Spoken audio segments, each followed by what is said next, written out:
we are back here at Seagrass Farms, part of a larger family of Seagrass Inc. So we have locations around the nation that supply fish.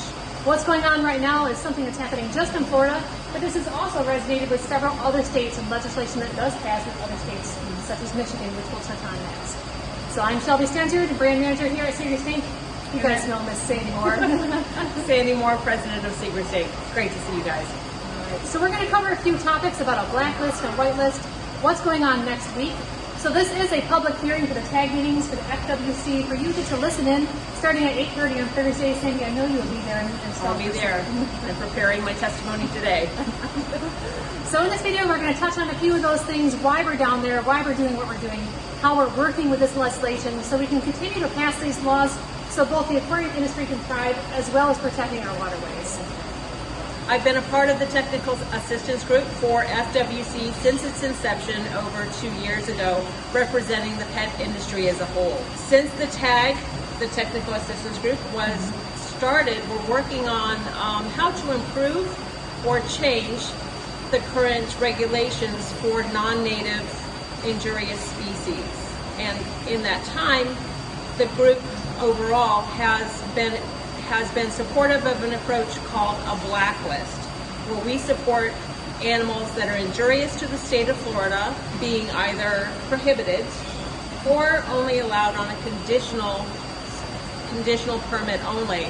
And that's all about containment of those animals and making sure that they can't escape into our natural waterways.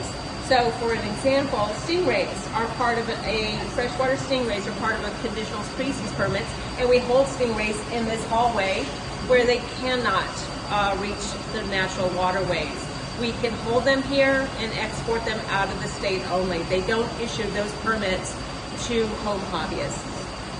Yeah, definitely. And part of the blacklist, we support that. We support not having invasive species here in Florida. We don't want that as well. Absolutely. Right. This is part of our heritage. This is part of our culture. This is what I know. I've been doing this for decades, and so have our well over 100 employees that we have at just this facility. And we have facilities all over this Tri-County area. So we're supporting hundreds of families in our tropical fish farming industry in our community.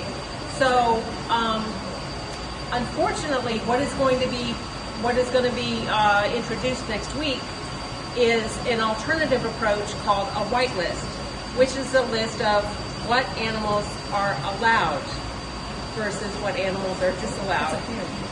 And if any of you guys have been around the hobby for very long, you know we deal in thousands and thousands and thousands of different genus, different species of fish. And it's all about what's new and what's different and what is, the guy down the street doesn't have that I'm going to get. So it really puts us as wholesalers and importers at a disadvantage.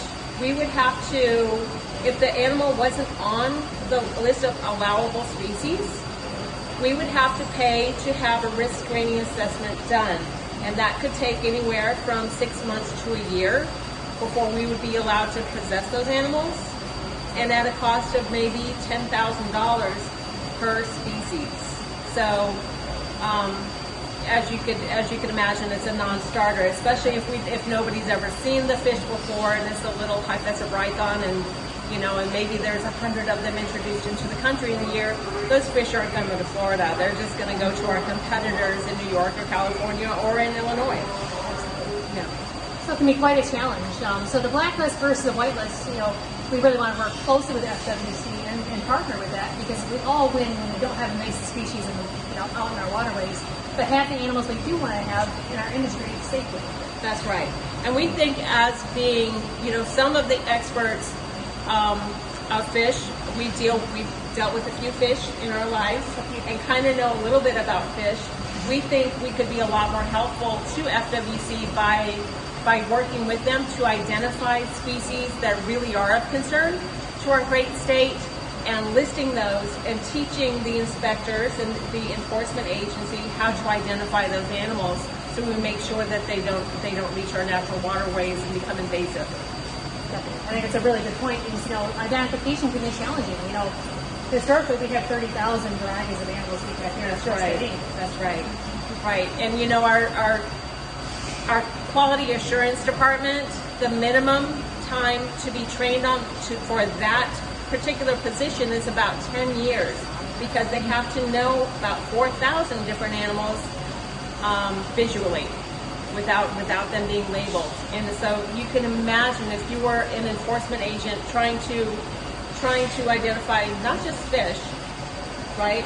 Birds, mammals, etc., etc., etc., how impossible that would be. So Rick Cruz actually had the best example of the difference between a blacklist and a whitelist. So when I was a kid, you would go into a post office, right? And up on the post office walls, there would be wanted posters for the bad guys, right?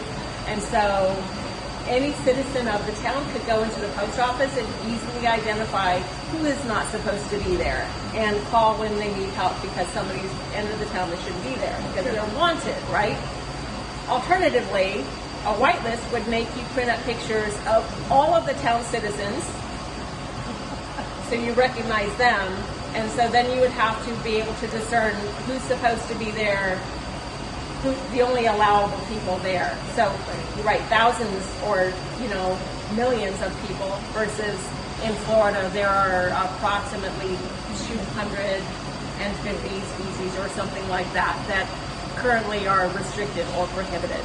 So, very, very challenging for the enforcement agency. You may be asking yourself, why are we so staunchly opposed to a whitelist? Do we have experience around that it doesn't work? And we do. We know the whole country of Australia implemented a whitelist maybe 20 years ago with a list of allowable species, and overnight the industry went down by 60%, and that number continues to be on the decline. In Maine, there was a whitelist that went through over 30 years ago, and since that time there have been no new animals been allowed to come into the state of Maine, no new fish, no galaxy rasboras, and they haven't kept up with the taxonomic changes. We know when we went into this battle in the state of Michigan, that since that time, and we provided them a list of 15,000, between 15 and 16,000, I believe. That's not right. 19,000 freshwater species. Of those species, over 3,000 of those animals have had taxonomic changes just in the past 8 years. Those fish would no longer be allowed unless it was written into law, the taxonomic changes. Absolutely. And that's the beauty of a blacklist, as you were saying, and the challenge of a whitelist. That's right. So we have several farms that we work with here in Florida. We own our own farms as well under Secrecy. But importation is a large part of keeping aquaculture thriving. So It sure is. what is happening with importation? It sure is. So we need imports for a couple of different reasons. For the Florida farmers specifically, we need to be able to import new broodstock to, in case there is a hurricane or other weather event that wipes out their current broodstock. We also need to supplement the fish during what is their off season. If they run out of a fish at a certain time of the year for whatever reason, the customers still want to have that specific fish, and they want to receive it from shippers from Florida, and we don't want to push them away, right? So we import those fish and we make sure we have them all year round. In addition to that, in addition to needing to have imported fish for broodstock, we also need to have imported fish in Florida to support sales of Florida-grown tropical fish.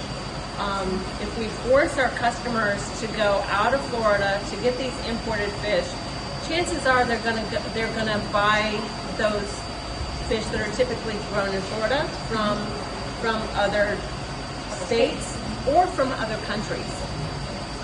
So we like to keep the business here. Our revenue is great. This is one of Florida's foundations, is tropical fish. It sure is. They're one of the oldest fish farms, and the inception of it just up the road at Eureka Springs, which is kind of neat. It is. It is. And actually, the building we're standing next to is the oldest known existing fish house in Florida.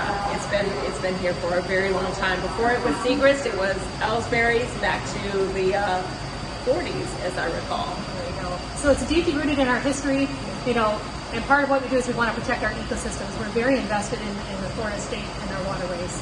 Yep. We just want to do it fairly. So there are many different logistics that go into being a wholesaler like this. A lot of different things in place to keep our waterways safe, to keep our fish coming in safe. That's right. Best practices, we have the book. We helped write the book. Yes, we did. It's in our offices. Yeah, actually, yeah. Elwin and Ross Sokoloff were there as part of the technical advisory group back then, and helped write the current ruling for all the blacklist, right? The prohibited and restricted species use, and that's been incredibly effective. So we're governed by a number of different authorities, right? When we import fish, we have to declare them with customs. We have to file the importation paperwork with U.S. Fish and Wildlife Services. They have to follow the IATA rules to be transported by plane once they get to Florida. We are governed by FDACS, the Florida Department of Agriculture, Division of Aquaculture, which actually has best management practices for aquaculture, and facilities like ours, that is also an import and export facility, have to follow those same best management practices. And then additionally, we are governed by FWC on import and export. So we know that they have officers actually in the offices of U.S. Fish and Wildlife, so they're aware of what we're importing as it comes into the country or as it comes into the state. Right. And we welcome that. We welcome them here. We welcome them to have Absolutely. conversations. We welcome to work with them to make sure that we're all complying and to move this forward. So next week, this is when it's going to happen. It's going to be in Miami. We start testifying at 8:30 in the morning on next Thursday, May 11th. It's going to be me and the rest of the folks on the tag, who there's only a couple of them that were actually in favor of the whitelist approach. We suggested and are strongly united around the blacklist approach. So we'll be wearing black shirts in solidarity for supporting the blacklist, and we hope that you will comment publicly to FWC with your opposition to the proposed ruling. Absolutely. And we're working with people. This is a people-to-people thing, keeping our comments, productive, and comments that are going to be helping each other and helping each other understand. That's Negativity is not welcome in this. We really need to stay educated and stay on top of the things that help us all work together towards a common goal. Yeah, we sure do. We sure do.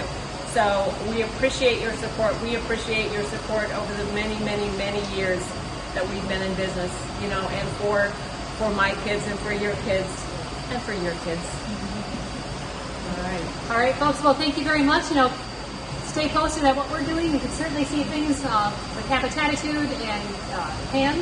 They're going to be posting places that you can cross that template, turn it into your governors and your commissioners. That's right, and we'll post the link to so you can submit public commentary to the commissioners. That'll be read next week. You folks have a great day. We'll keep in touch and we'll keep you informed. I wish us luck. Bye-bye.